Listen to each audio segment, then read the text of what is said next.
My name's Augie, and I'm one of the admins in the Facebook group Gardening for Beginners. This video is for the gardener that maybe is planted during the fall season and wasn't real happy with the results they got, or the beginner gardener that's interested in learning how to grow their seeds indoors, specifically for the fall growing season. I'm in San Antonio, Texas, Zone 9A, and today is August 9th. I've picked this day specifically because it falls in line with a lot of the plants that I want to plant during the end of the summer season, as well as to start prepping for the fall season. If you don't know what your planting zone is, I'd recommend watching our first video, Knowing Your Planting Zone. I'll pop a link in the description. In this video, we're going to talk about the supplies that you're going to need. We're also going to talk about, of course, how to plant or how to start those seeds indoors, why we start our seeds indoors, and last but not least, the lighting that you're going to need once your seeds begin to germinate and sprout. Let's get started.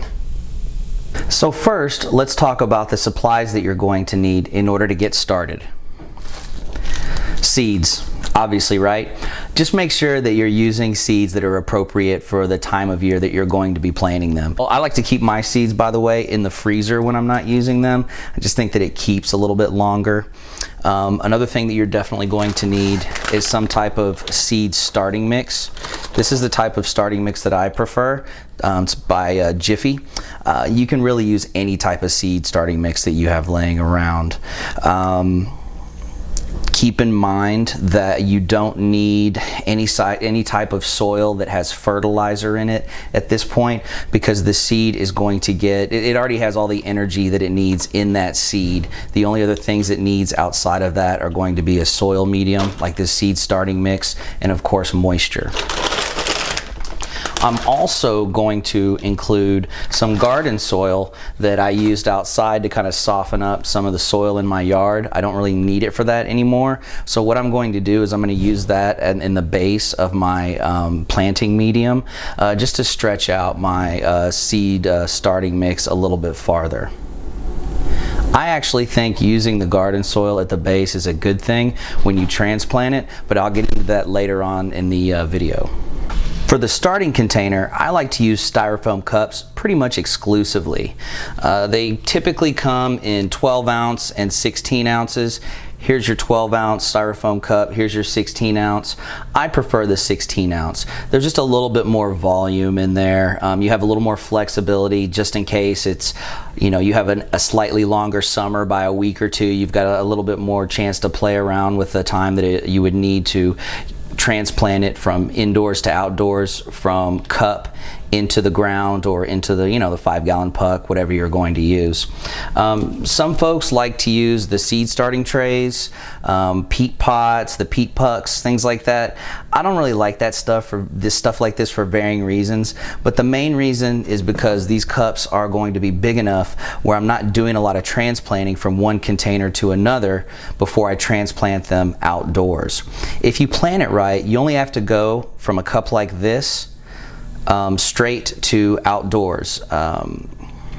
If you're like me and you don't always have time to move from seed tray to whatever, and you don't want the roots to get too crowded because that can confuse the plant into thinking it's not going to grow anymore and you won't get a good harvest yield. If you've ever been to a nursery, for example, and seen a veggie plant that's really small but it's already growing tomatoes or peppers or whatever, and it's in a small pot, that's what's happening. There isn't enough room in the pot for its roots, and it gets what's called root bound. So it puts a halt to root growth and starts producing fruit. That's not good. Don't buy those plants, even though to the new gardener it looks like a good idea. I know it did when I was new. With the seed trays and stuff, you'll more than likely have to transplant them 1 or 2 more times before finally putting them outdoors. I just want to do it one time. Too much can go wrong, really, is my point. You know, we're all human. I can be really clumsy, and in the past there have been situations where I'm transplanting from, for example, you know, seed tray into maybe just a slightly larger pot. I'm transplanting it, I drop it, who knows? The plant might get damaged, it might not, it might go into shock, but at the end of the day, too much can go wrong. They are little space savers. I do understand the allure of using them, but in my situation, I'm not really worried about space. I just want results. Safe results, you know. Those are usually the most rewarding. And I know some people don't like the idea of using styrofoam, but I can use this about 10 times before I need to replace them, and they're really inexpensive. And to those worried about the environment, I'm leaving a much smaller footprint because I'm not hopping in the car every week or two to get more produce from the grocery store. And God knows the footprint those 18-wheelers are putting on the planet just to transport that stuff to the grocer. You get the idea. I've tried a gazillion different types of trays, and trust me, this is the friendliest and most convenient way to go. This may sound silly, but you're also going to want a pen. Not just to write down what seeds you planted in the cup, which is important, but also use it if you keep a journal. On a side note, you definitely want to make sure that as soon as you put the seed in, you actually write down what it is you're planting. As you can tell, I put here, it's either okra or zucchini because I planted one right after the other. I mixed the cups up and I wasn't sure which was which. This is obviously a zucchini now, but let's just say there was a week or two of suspense before it started to grow. So back to the journal. I don't keep one anymore, but for you folks out there that like to keep a log, it may work for you. It's really optional. The main reason that you'll need a pen though is to poke holes near the bottom of the base of the cup. Okay? This will allow extra water to flow out of the cup. So make sure that you don't use your Lucky pen. As you can see, I've got a really basic one here. Use one you aren't afraid to let go if it gets ruined. But the holes are very important. If excess water collects at the base of the cup, that water is going to fester, possibly rot the roots out, and it's going to smell like sewage. More importantly, the plant's going to hate it. I don't blame it. I wouldn't want to drink that water either. All right, I'm going to get these guys out of the way so that I can talk about what else that we need. You're going to want a bowl, easy access to water, neem oil, and a spray bottle. The spray bottle can be filled with just normal tap water or what have you. If you have a seed tray handy, that's something optional, okay? But this is really going to help out to keep your growing area, you know, the area that you're going to set your seeds in, waiting for them to germinate.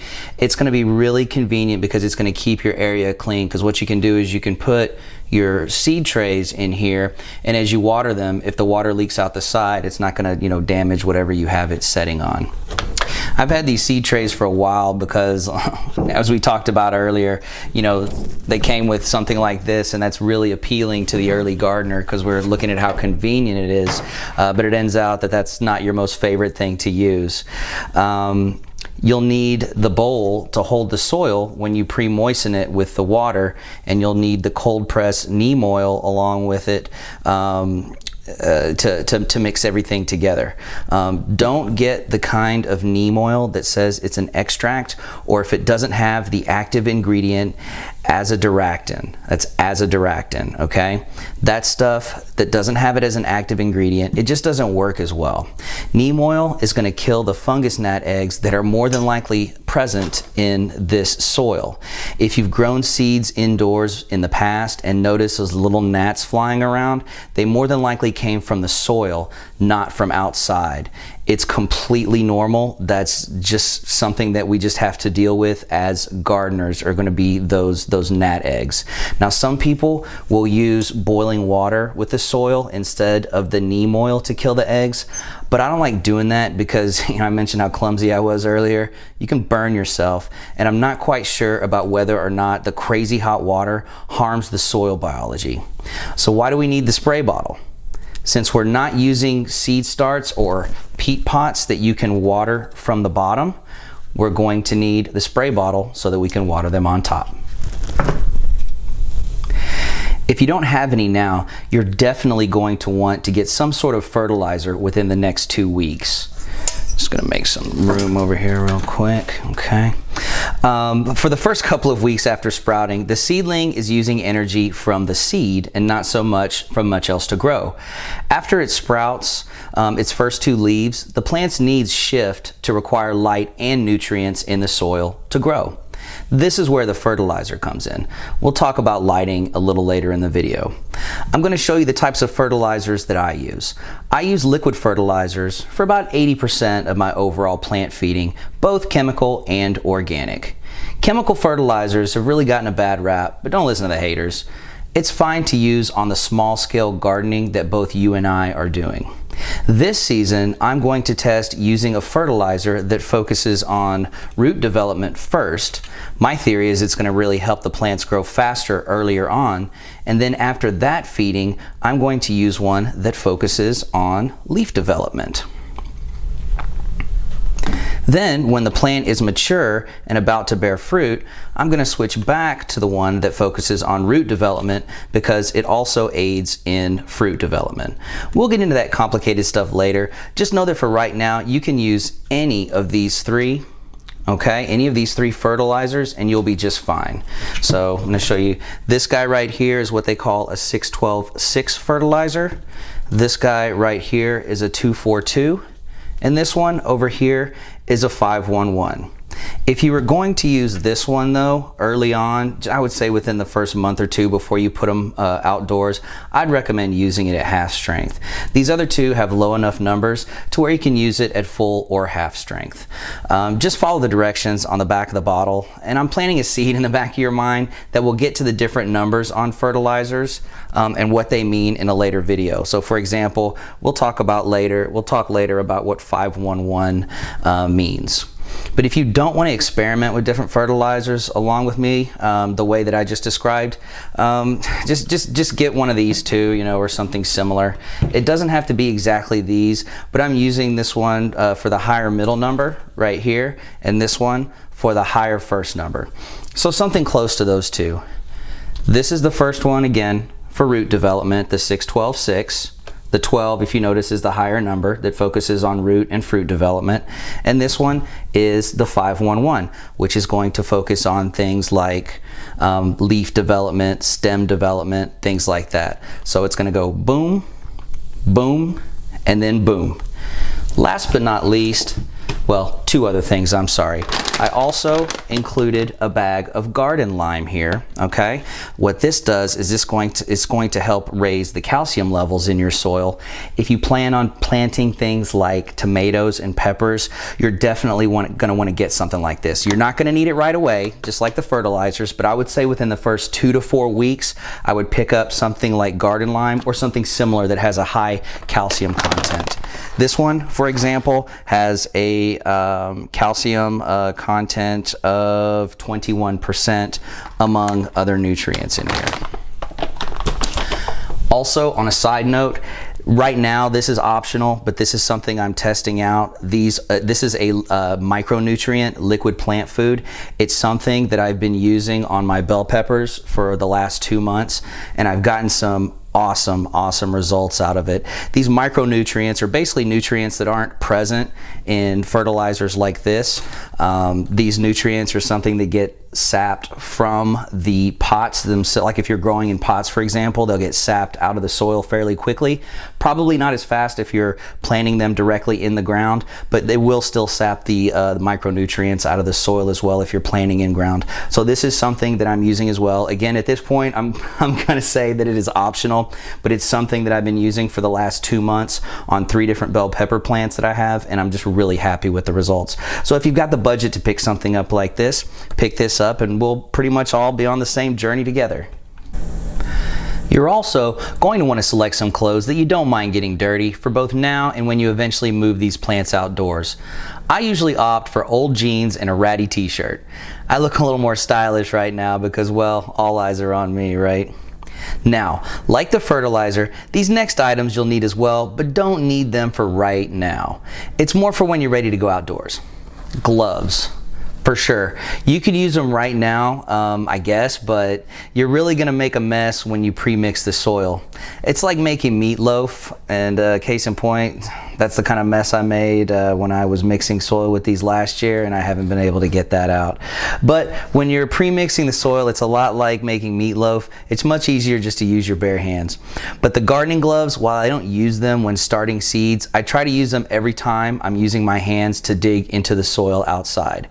There's all sorts of critters in the soil. You got centipedes, beetles, and especially down here in South Texas, you got a lot of spiders. I was bitten by what we think was a black widow in college, and I'd rather not have a repeat of those events. But the gloves are also useful if you garden with tools like spading forks, gardening hose, and the like. It helps keep blisters to a minimum. Also, if you live in an area that has mosquitoes, you're going to want some sort of bug repellent. I use a lemon eucalyptus oil blend that is DEET free. It's only like $5 at your typical grocery store. I use it every day, usually about twice a day, and it looks like this is probably going to last me close to 2 years. It's not a bad investment. Mosquitoes are really prolific down here, and getting bit every 5 seconds can really suck the joy out of an otherwise relaxing hobby. Last but not least, get some super cool accessory like this hat. Sure, you could go with your standard baseball cap and that'll work just fine, but there's something about the I just don't care what you think eccentricity that this hat brings to the table that I just find irresistible. Your mileage may vary. I guess my whole point is just make it fun when and where you can. Okay, you're going to want to get your area set up for starting your seeds in the styrofoam cups, but before we get into that, I want to talk with you about why we start our seeds indoors. We actually do it for the exact opposite reason we would start them indoors for the spring. We start indoors for the spring crop because it's too cold outside. So when you start them indoors, and we'll use my location, Zone A as an example, you start them around February 10th, and that gives you a 2 to 4 week jump on the growing season, because when it gets warm enough outside, instead of planting the seeds directly into the soil, you're transplanting seedlings that are already 2 to 4 weeks old. In our last video, I spoke about using seeds that take 10 days to germinate and starting them on February 10th so they'd be ready to go outside on the projected last frost date of March 10th. My strategy for starting indoors now for the fall is because it's still summer and it's too hot outside for seedlings right now. So do you see? We plant them indoors during the fall for the exact opposite reason versus the spring growing season. It gets over 100 degrees here very often during the summer months, and the sun right now is just crushing my plants outside. There's no way a young plant will survive that, and if they do make it, it will seriously hamper their performance because they're not big and strong enough to handle the heat. Plus, some of the stuff that I'm preparing right now does not like high temperatures at all. So by starting my fall harvest indoors now, we can get an early jump on the fall growing season, because while we're lucky to have 2 growing seasons down here, the fall growing season is a little shorter. It's obviously cooler indoors. I usually keep it around 75 degrees in the house, which should be fine for these spring veggies and also for the cooler weather veggies to germinate. So these guys are going to be germinating inside at near perfect conditions, while outside it's like the surface of Venus. It's just way too hot. But by the time they're growing and ready to move outside, it's going to be cooler, within the next 4 to 8 weeks, just depending upon what you're planting. So when people are direct planting their seeds in the ground outside, like let's say maybe at the end of September, I'm already going to have 4-week-old plants that are ready to be planted outside.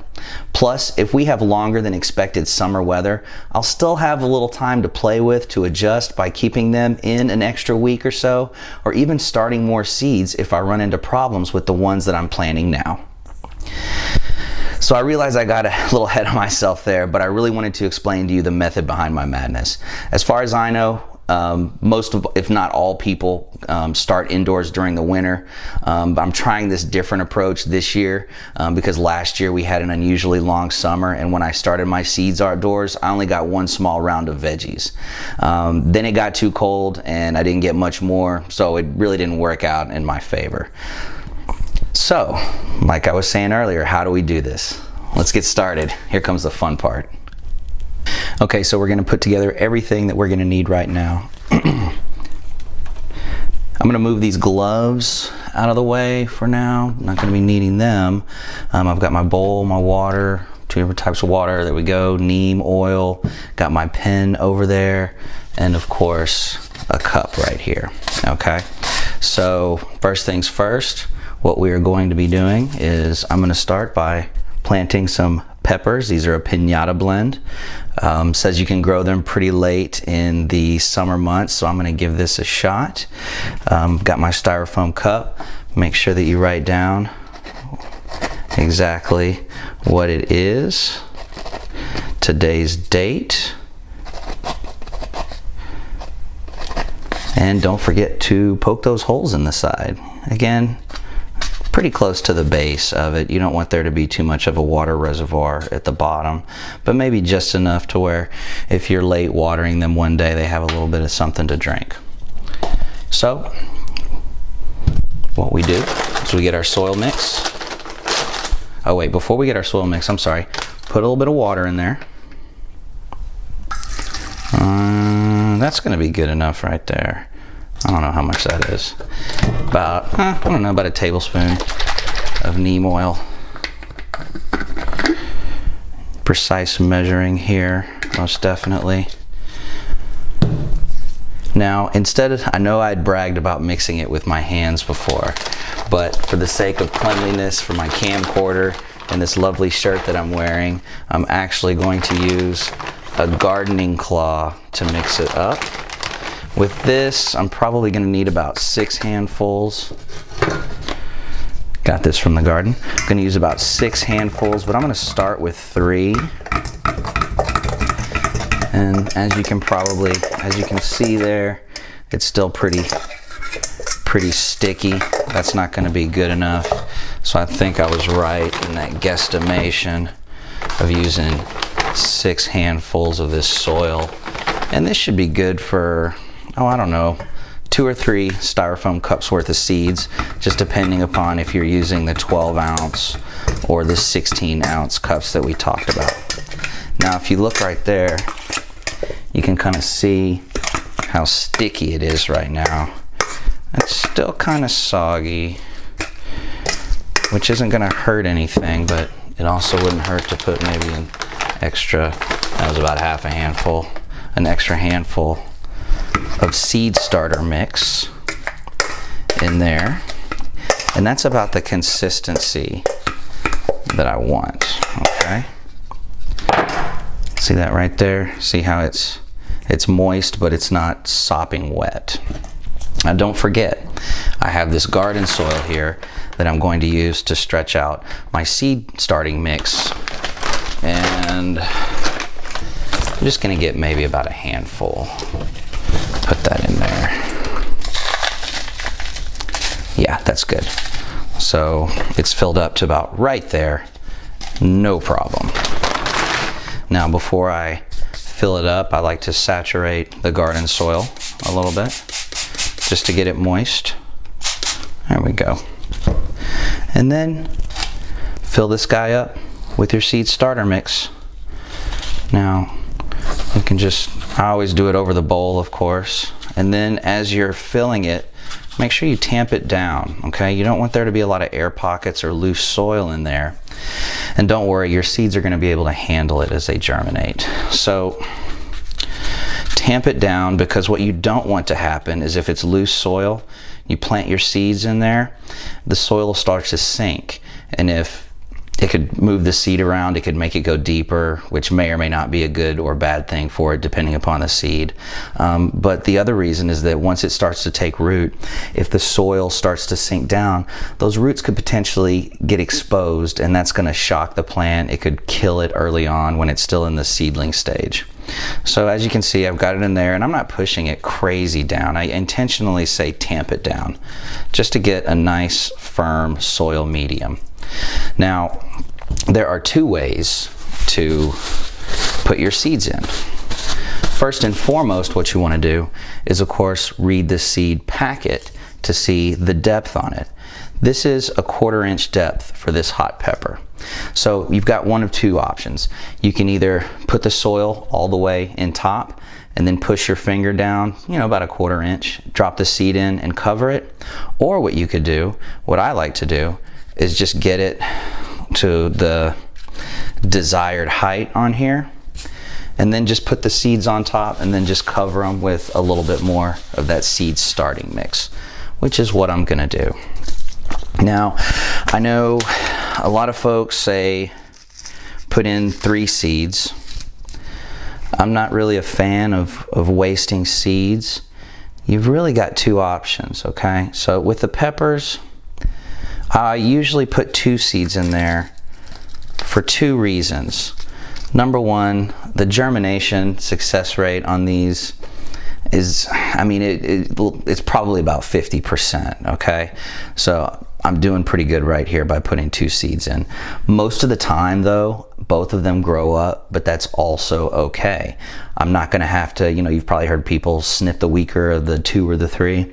With peppers, I'm gonna be planting these in ground, and it's actually okay to put 2 peppers in ground right next to each other. So if my success rate is 100%, I'm good to go. If it's 50%, I'm still good to go, and I've got 1 pepper that's just gonna have a little bit more room.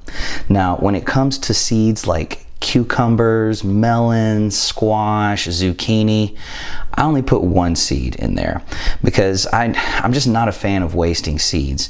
Now, if you're somebody that is worried about whether or not they will germinate, we're using inexpensive styrofoam cups here. So as long as you've got the budget for a little extra soil, all you'd have to do, instead of putting 3 seeds in 1 cup, use 3 seeds in 3 different cups. And if they all sprout, well, you've got 1 or 2 extra to give to friends, or you can figure out if there's enough space in your garden. But with cucumbers, melons, zucchini, squash, all of those ones that I had mentioned, when I say the success rate is pretty much 100%, it really is. And when I first started, it would always break my heart to have to snip 2 out of the 3, which would look like 3 really awesome cucumber seedlings. On the flip side, you don't want to keep all 3 of those because it's a detriment to all 3 of them at the same time, because they're going to be fighting over resources. You know, as their tendrils get bigger and longer, they're going to be fighting each other for that. They're going to be pulling each other down, and they're just not going to be as successful. So I've got my 2 pepper seeds in here. I'm going to put, you know, like it says, about a 1/4 inch. It's more of a guide than a hard and fast rule. You know, if you accidentally do a 1/2 inch, for example, you're not going to be a failure. It just means it's going to take a little bit more work for it to raise up. But that's about a 1/4 inch right there, maybe in between a 1/4 and a 1/2 inch of soil. All right. So the next thing that I like to do is I like to use this spray bottle just to hit it on top just a little bit, just to saturate the soil just a little bit more for those seeds to help activate them. Now, what I do, if this were anything other than a pepper, I would take it indoors to, you know, usually a dark place, and then I just cover it in plastic, and I check on it twice a day. I'll check on it in the morning and in the evening. Typically with cucumbers, melons, you know, tomatoes, you're going to see germination between 4 and 10 days. Peppers are going to take a little bit longer, but I'm going to fill you in on a little secret. What I like to do with my peppers is I'm just using this as an example. This is my cloth that I'm using to dry my hands. I will leave these in the garage because the seeds love heat to germinate. So I'm gonna leave this in the garage. I'm just gonna hit the top just with a little bit of water, and then I'll just leave it in here. The temperature typically is between, you know, in here between 75 and close to 100 degrees. And I've actually had a really good success rate in germinating these in less than a week by using this process. Just something for you to test out. If not, you know, if you bring them indoors, you definitely want the minimum temperature to be 75, probably between 75, 85 degrees. So put it in a warmer spot. Some people use a heating pad. Otherwise, you're going to see slow germination rates on your peppers if you see them at all. All right, so I've got my peppers set aside over there. And like I said, I'm going to check on them, you know, usually twice a day. Once they do start to sprout out of the soil, what I'm going to do is take them indoors for a couple weeks under some grow lights, and I'll go over the lights and what I use towards the end of this video. But I'm going to put them under those lights once they start to sprout. I'll keep them in for a couple weeks, and then I'm going to plant them outside in a pot. Okay, I'm more than likely going to use a 5-gallon pot, and I'm doing that for a very specific reason. Since these are more a warmer client vegetable, and I recognize that I'm growing it very late in the summer, I'm putting it in a pot so that I can move it around more easily, because I do have a greenhouse out in the backyard.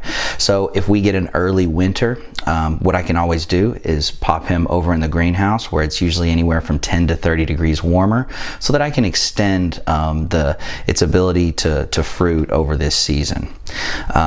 With that out of the way, looks like I got a little bit more soil left, so why don't we do a cucumber? I am going to plant a lemon cucumber seed, and I know looking at the packet it says don't plant them after June, but I know a little bit better.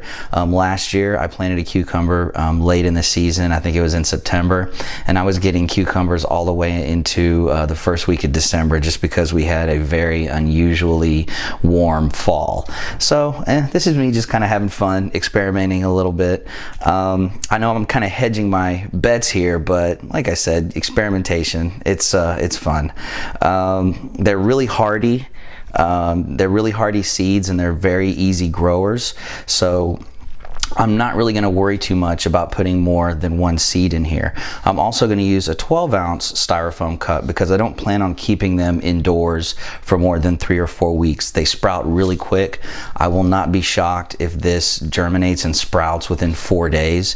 These things are also very, prolific fruiters. I mean, I must have gotten anywhere between 30 and 60 of these lemon cucumbers off of each plant that I had, and they're great for pickling because they're a smaller size. You can just cut them into slices. They're about the size of a lemon, and you can pickle them that way, or you can enjoy them just like any other cucumber.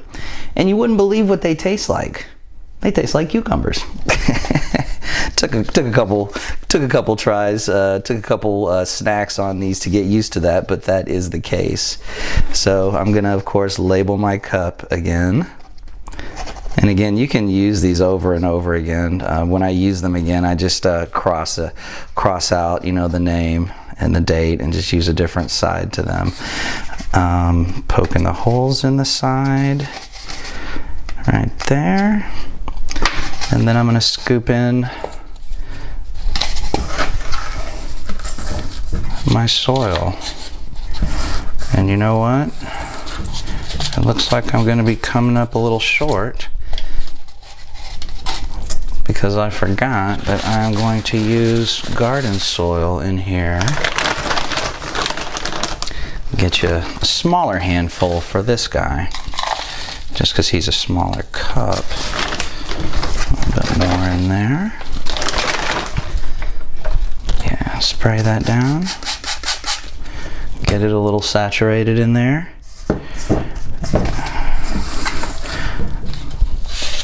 And it looks like I'm still going to come up short, but that's not an issue at all. Yeah, it looks like I'm going to need a little bit more soil in here, so waste not, want not, right? Let me get some of that off my hands, back into the bowl, and I'll make just a smaller batch right here.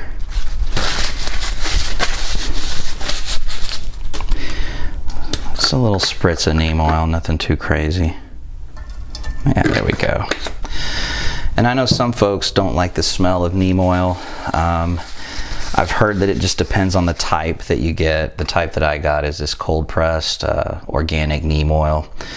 To me, it smells a little like sauteed onions and garlic and olive oil.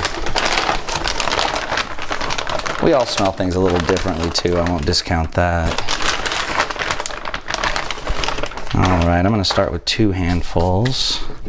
Get my claw here. Mix this guy up again.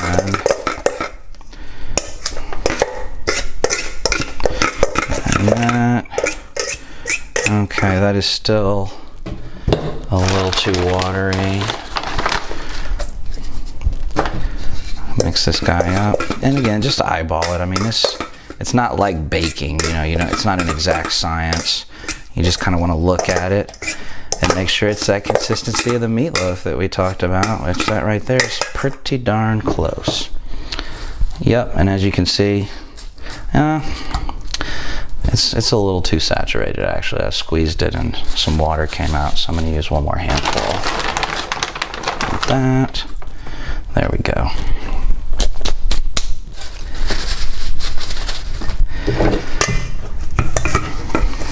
Yep, there we go. That's actually looking really good. Perfect. Okay, fantastic. Get this. Oh yeah, that's good. Stack that up about yay high. Don't forget to look at the packet. It does say the depth of a 1/2 inch, so that's about right if I fill it all the way to the top. But again, it's okay. It's okay if it's just a little off.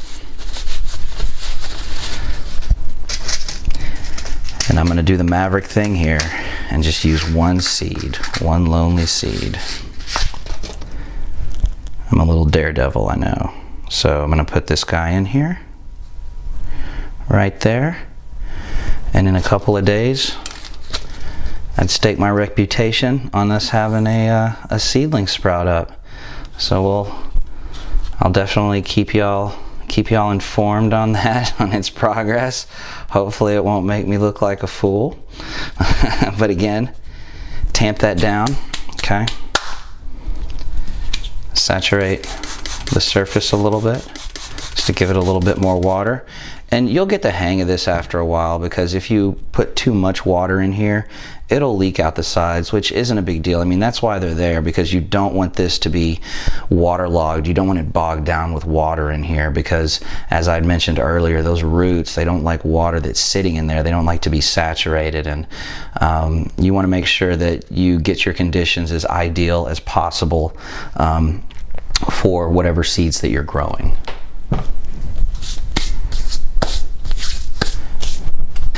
Since we were on the topic of confidence in planting certain seeds and whatnot, not planting 2 or 3 seeds in 1 cup, and if you're concerned, just using 3 different cups. This is my let's see here we go. This is a early white bush scallop squash plant, okay?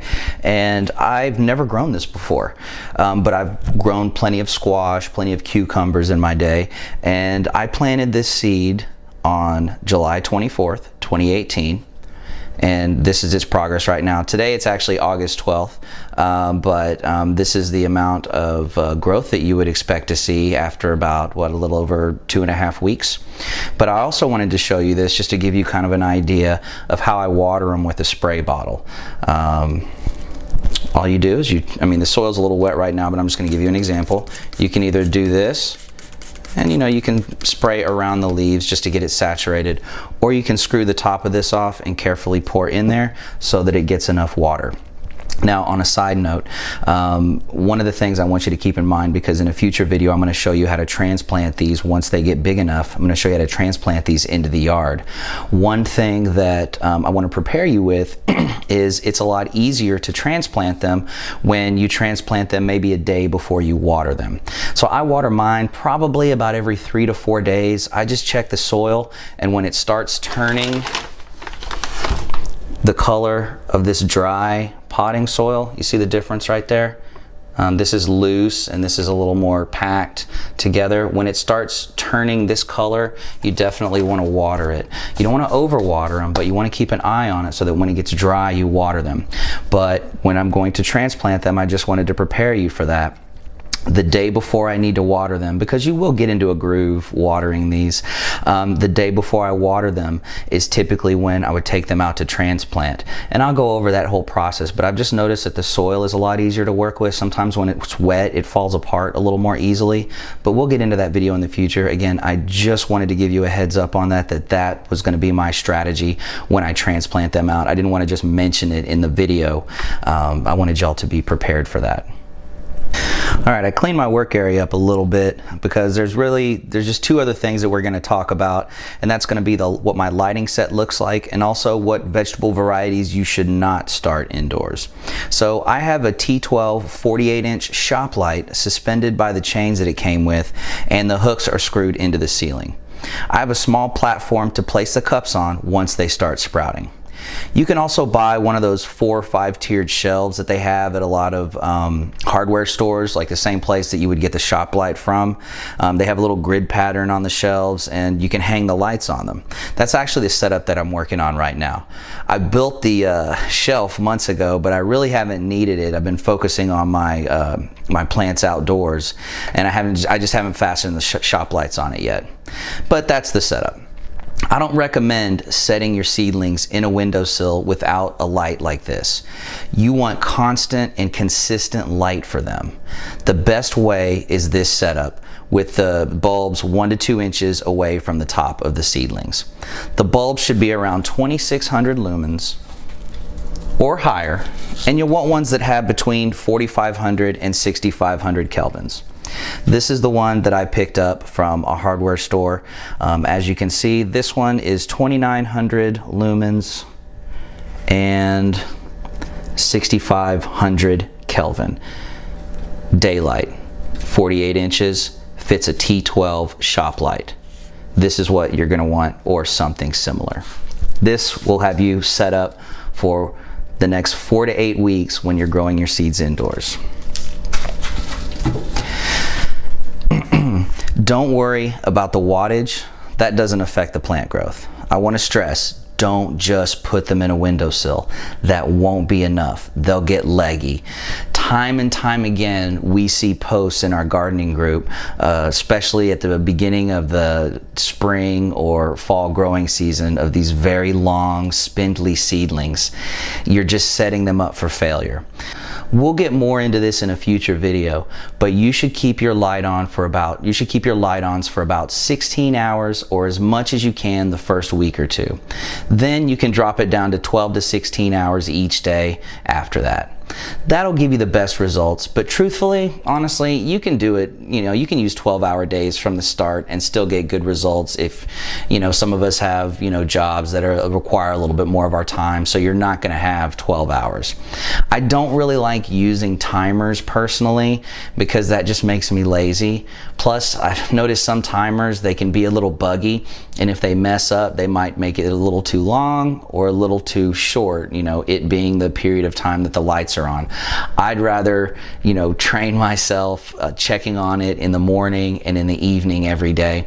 It's just one extra box that I have to check every day that just reminds me, hey, check on your seedlings.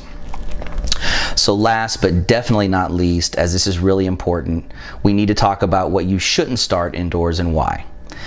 The stuff that you don't want to start indoors is going to be spinach, beans and peas. Those are two big ones. Squash, and pretty much all root vegetables like carrots and radishes, with beets being the one exception. Those usually do okay with transplanting. And I'd mentioned squash earlier. They also say melons and zucchini, but I have had some good success transplanting them, as evidenced by my watermelon plant. So why wouldn't you start them indoors? The short answer is they just don't like it. For example, with green beans, the stem is very weak and delicate.